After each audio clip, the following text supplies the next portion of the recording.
Hello guys, how are you doing? Everything all right? This is me, walking in Cardiff. I'm actually going to the shops, so I thought to myself, let me chat with you guys. Since I'm such a busy woman now, I'm a busy mom and it's very difficult to find time. So I've been watching on the news about President Trump's visit to Qatar and Saudi Arabia. I think he started with Saudi and then he's going off to Qatar and he's going off in a private jet. Guys, this thing, it's resonating. President Ruto, when he traveled to America 11 months ago, about a year ago, Kenyans were up in arms. They were so upset because Ruto got onto a private jet and Kenyans were like, where did you get this private jet from? And they were all over the news. They were just, they were just like so mad, so angry. The news was awash with this story. It was like, a stab in the back to Kenyans because we really just could not understand. We could not fathom how that was even possible, When our country right now, our health systems are collapsing, education systems are collapsing. Our president is flying private jet all the way from Kenya to America for the first state visit that was organized by the then ambassador to Kenya. Her name was Meg Whitman. And by the way, Kenyans made Meg Whitman actually leave. She left. She actually had to leave. She had no choice. Pushed out of the country. It has emerged that the United Arab Emirates government helped to finance the expensive jet cost for the President William Ruto on his trip to the United States of America. Now, the revelations was announced by State House spokesperson Hussein Mohammed on a day that the President Ruto revealed that the government spent 10 million shillings for the jet cost, while the rest of the cost was met by friends. And as KTN's political affairs reporter David Muthoka now reports, the president has said that this was not the first time that the United Arab Emirates government has helped Kenya, raising the questions on the Arab nation's interest in Kenya. More details on who financed President William Ruto's travel to the White House, in which the head of state used a luxurious private jet, have surfaced. So when some friends of mine heard that I was going to travel Kenya Airways, and we have built a big reputation as a country. We have built friends. Some friends told me, how much do you want to pay? I said, I'm not ready to pay more than 20 million. They said, bring 10 million, we will give you the plane. Hours after the head of state said that friends requested for less than 10 million shillings to help him acquire the jet, a response that raised questions on who exactly were those friends who sponsored his visit to the United States. The president revealed the identities of his friends. A statement issued by State House spokesperson Hussein Mohammed on Thursday evening clarified that the jet financiers were not just friends, but the United Arab Emirates government. Through the statement, Ruto continues to say that it is not the first time that the Arab nation has supported Kenya. For example, in 2018, the UAE government donated to Kenya 6 military-grade Fennec helicopters and 3 trainer aircrafts. Ruto further states that the donation included accompanying service in spares, spare parts, and tools, cumulatively valued at 4 billion shillings. The Mohammed bin Zayed Al Nahyan-led UAE government has neither denied or corroborated Ruto's jet story by the time of going on air. Should it confirm, the Middle Eastern country will be expected to answer what was its interest in financing a trip by Kenya to the United States, a country that is more than 12,000 kilometers away from UAE's capital of Abu Dhabi. From the deals that Ruto signed with his American counterpart Joe Biden, none whatsoever involved the United Arab Emirates. So, what exactly does the UAE get in return from not only financing Ruto's trip to America, but also from the other previous donations worth billions of shillings? In the Thursday evening statement, Ruto said that nations operate, support and partner with each other for mutual prosperity. David Muthoka, KTN News, Nairobi. So that's how it is. It looks like deja vu. How do you guys feel about this? Okay, by the way, let me first of all introduce myself. I am African Queen Mo, Cardiff, based in Nairobi, entire lucky woman, based in two beautiful cities. Can you imagine? The city of Cardiff is really beautiful. The people are nice. The city of Nairobi is beautiful. The people are nice. And sometimes I think that these two cities should actually twin up. Maybe there'll come a time when Cardiff and Nairobi will become twin cities. And I really would love that, because I went to school in the twin cities of Minnesota, which is St. Paul and Minneapolis. And I see the benefits of that. Two different cultures, so many things in common, yet so many things apart. Okay, let me get back to that story. This issue of presidents flying private jets. So many issues have come up. Number one, the reason why Trump stated that he accepted the gift was that Air Force One is a 40-year-old plane, and he, I guess, doesn't have the same confidence in that plane as he has in the UAE plane that he got as a gift. But the problem is that there's nothing that comes for free. Everything comes tied up. There's always a catch. You know, that's why they tell you to read the fine print. The fine print on that is, now you're going to accept our gift, but on the other hand, the gift that you're going to give us back is XYZ, and it's going to be worth much more. The Kenyan president, I believe the UAE was interested in mining. Why was UAE interested in supporting President Ruto in this manner? Well, we discovered that actually President Ruto has a hand in what's going on in the Sudan. We came to discover that actually the Kenya government was supporting the militia group RSF, which is a military group, a paramilitary group that is anti the government of Sudan. Basically, it's a militia group, okay, that is being used to literally overthrow the government of Sudan. Africa has played a big part in lifting Dubai into the golden city that it is. Every month, tons of African gold lands in the United Arab Emirates. However, this gold doesn't land there willingly because it's smuggled. Let me give you an example. Sudan is Africa's third largest gold producer, behind only Ghana and South Africa. 70% of the gold produced in Sudan is smuggled out of the country. Most of it ends up in Dubai. The same is true of Cameroon. Most of the gold that is produced in Cameroon is also smuggled out of the country, and most of it ends up in Dubai. You may say that this gold only lands in Dubai because Africans are smuggling it out in the first place. But you'd be wrong, because Africans are not the ones smuggling it out.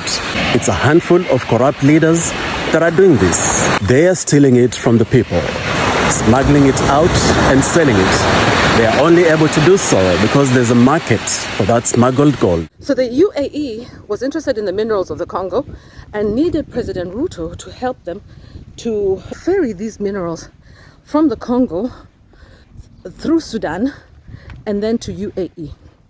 I don't know really the route, but I know that there was some sort of linkage with that. There's a rebel movement called RSF.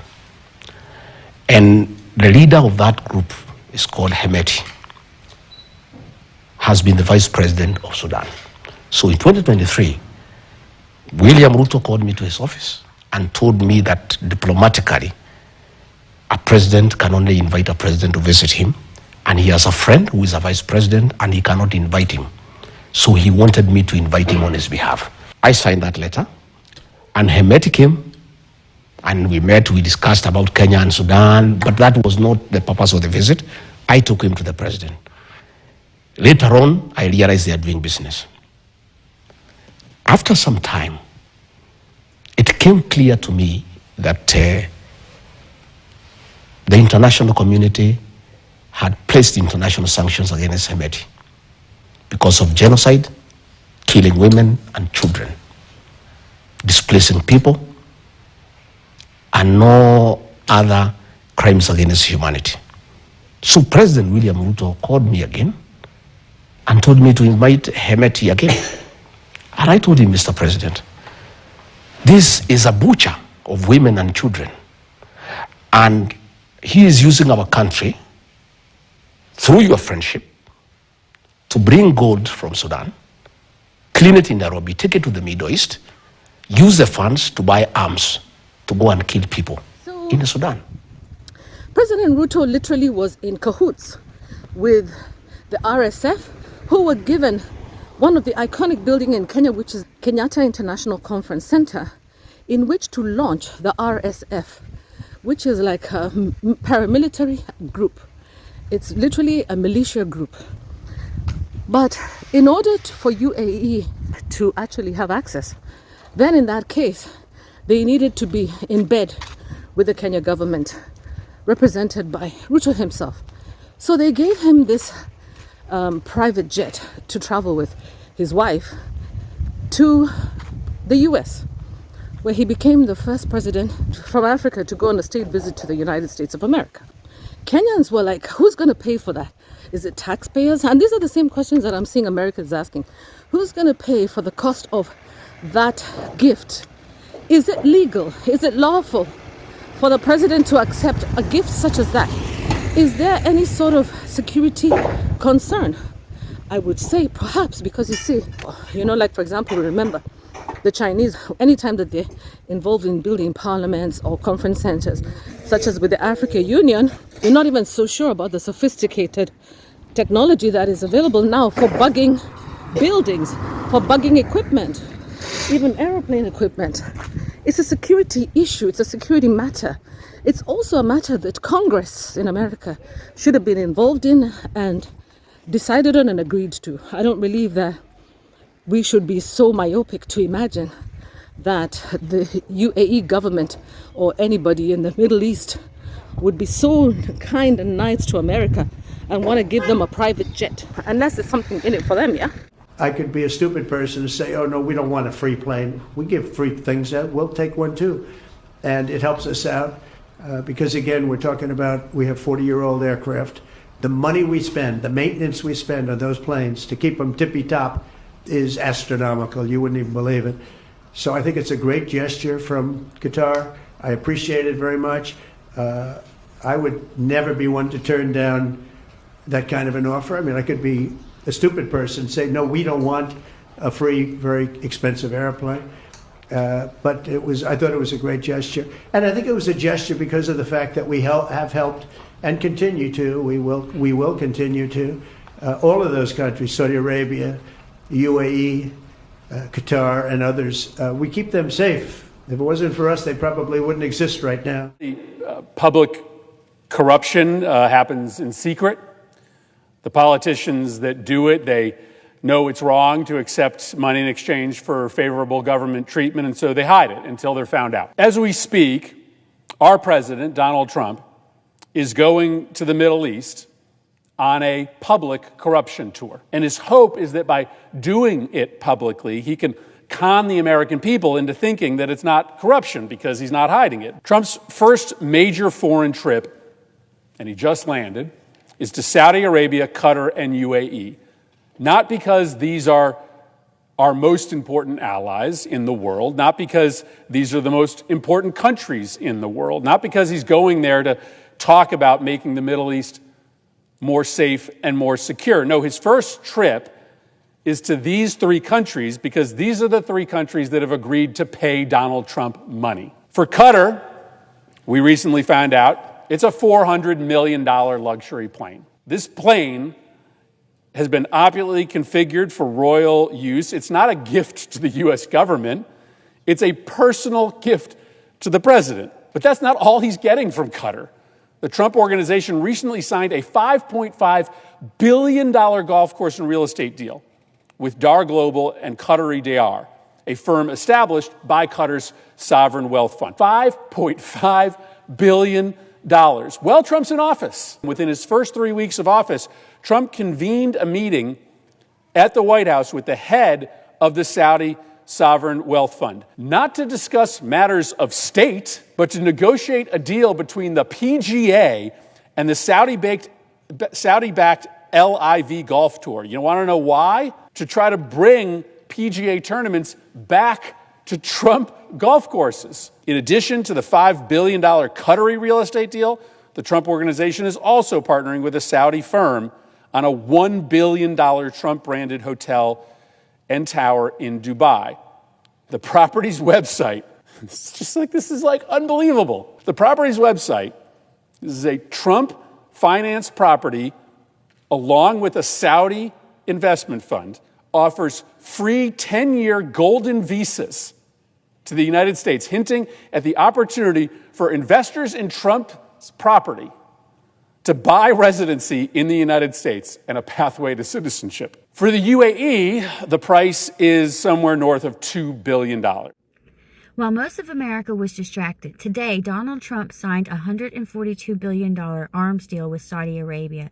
That's right, $142 billion in American-made weapons is heading straight to one of the most authoritarian regimes in the world. Drones, missiles, advanced surveillance systems, all under the banner of regional stability. But here's where it gets shady as hell. Qatar gave Trump a $400 million private jet, a Boeing 747 built for a king, now reportedly handed to Trump for government use. And when he's done with it, it's going to be his presidential library. You can't make this stuff up. These two events, the arms deal with Saudi Arabia and the luxury jet from Qatar, they happened within days of each other. During the same Middle East tour, they are part of the same $1 trillion Gulf power play with Trump right at the center. Now, let's be real. You don't hand someone a jet like that out of generosity. You do it because they just secured you billions in weapons. You do it because you're making investments in influence, and you expect a return. So what does this mean for U.S. foreign relations? It means our credibility is up for sale. It means we are no longer seen as a neutral superpower, but as a private contractor with a price tag. It means that foreign governments can now buy favor, buy protection, and buy silence as long as they hand it to the right man in the right suit at the right moment. This kind of deal undermines everything America claims to stand for. Diplomacy becomes business, security becomes leverage, and the office of the presidency has become a showroom. And let's talk legality. The Constitution explicitly prohibits federal officials from accepting gifts from foreign governments without approval from Congress. It's called the Emoluments Clause. So how is this jet legal? Why is it being loaned and then handed off? Why are we pretending this isn't the shadiest damn thing we've seen in modern American politics?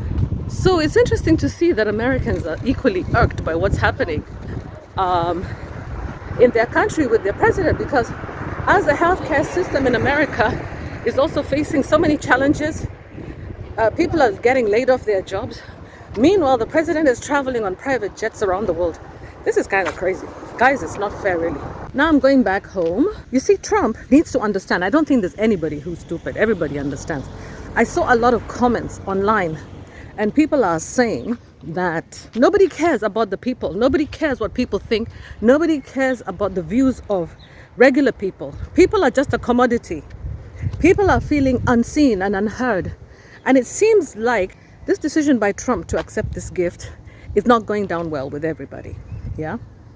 It's not going down well with everyone. It seems like it has actually even split people within the Republican Party itself.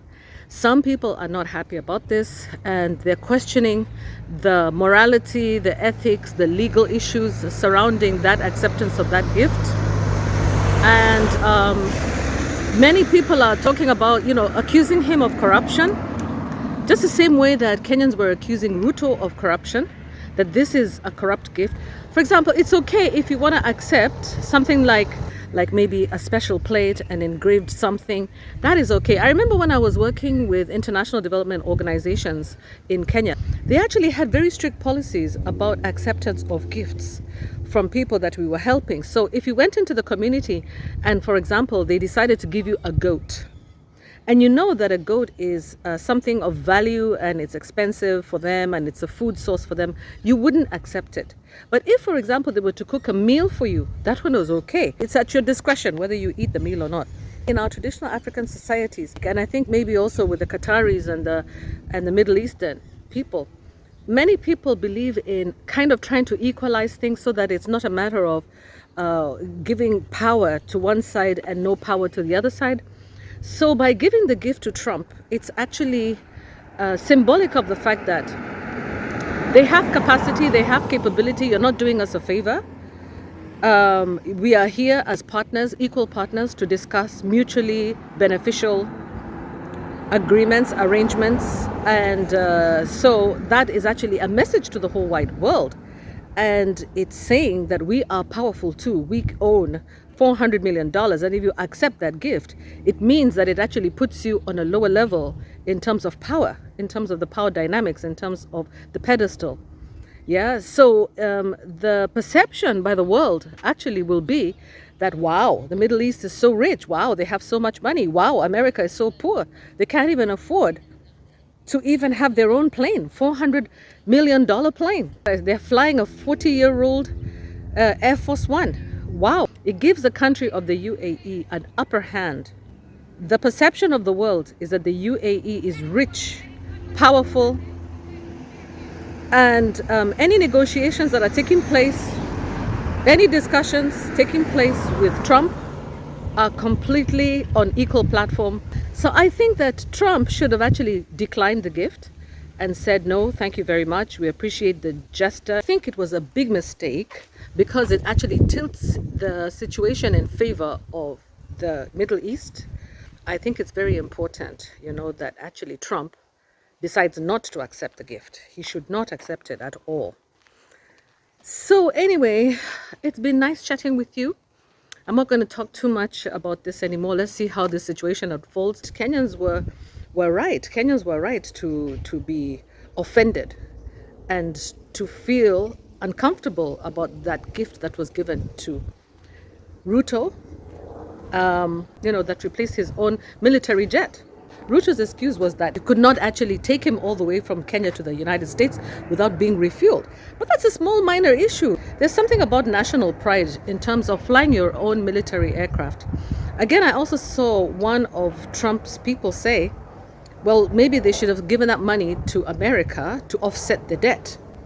Maybe that money should have been given as a gift instead so that America can offset its own debt. America is in debt up to 125% of GDP to debt ratio. So maybe that money would have been better used in offsetting the American debt. Just the same way that if Ruto had accepted the cash to offset Kenya's debt, that might be actually more useful and Kenyans would not complain so much. But that jet right now is a point of contention, as we all can see. So again, I wanted to say thank you very much to all of you, because guess what? Finally, I have been accepted into the YouTube partner program and I'm on the way to monetization. And I really appreciate the fact that you guys have supported me and stayed with me. There's so many of you who've been with me for so long, believing in me.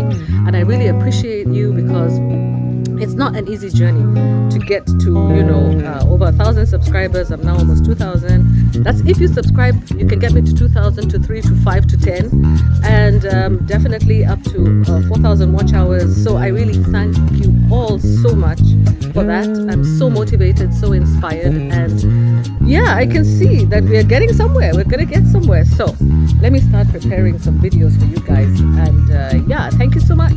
Cheers. Take care. Bye bye.